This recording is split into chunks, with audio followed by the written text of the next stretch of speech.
Mati-matian bela Rohingya, warga Jegaliara protes Kem 12 HA. Mati-matian membela pengungsi Rohingya, Yayasan Advokasi Rakyat Aceh di Jegalwarga. Ketua Yayasan Safarudin SHMA menampung pengungsi Rohingya yang ada di Aceh boleh protes. Lahan seluas 11 hektar dijanjikan untuk kem penampung diprotes warga setempat.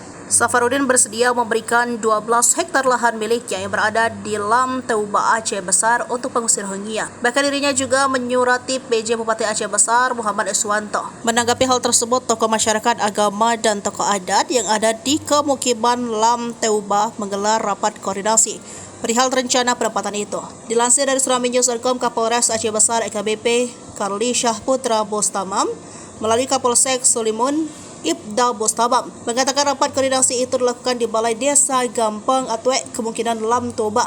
Pernyataan Yara telah membuat masyarakat resah dan tegas menolak jika Lam Teuba dijadikan tempat penampungan para etnis Rohingya tersebut. Sementara itu, Kecuik Gampang Atwek kemukiman Lam Teuba, Ridwan mengatakan pihaknya bersama warga untuk sementara ini tidak menerima etnis Rohingya ditempatkan di desanya. Di media sosial kan bebas ya.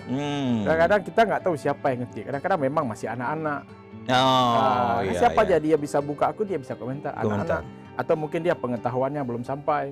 Jadi ya mungkin kalau saya memaklumi ya karena sudah biasa seperti itu ya. Iya. Dan di banyak grup sering berbeda. Sering berbeda. Iya. Bang Safar, terhadap indikasi atau sinyalemen dari masyarakat bahwa ini sebetulnya ada rekayasa, ada unsur TPPO TPPO, apakah ini ada indikasi ini menurut Bang Safar? Ya, kalau indikasi mungkin bukan indikasi ya. Kalau dari penegakan hukum sudah ada yang ditangkap. Ditangkap. Itu TPPO. Mungkin begini dia. Dalam berbagai situasi tentu ada yang memanfaatkan situasi. Tidak bisa kita mungkiri.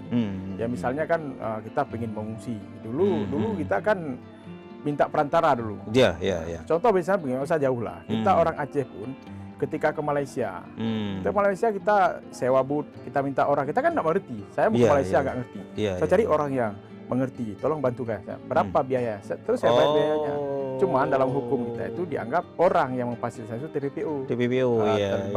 Sehingga dia terjerat. Tapi sebenarnya ini dia juga diminta. Jadi orang yang datang itu kan meminta sebenarnya. Dia ingin lari dari tempatnya. Cuma tidak tahu bagaimana caranya. Ada orang yang paham.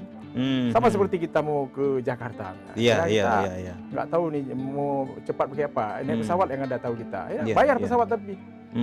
Cuman ini kan konteksnya lain lagi karena ada irisan-irisan hukum dengan yang lain.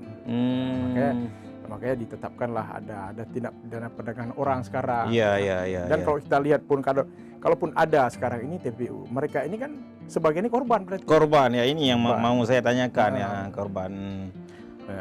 Terus diberi advokasi atau seperti apa terhadap ini? Ini nanti mereka juga kan akan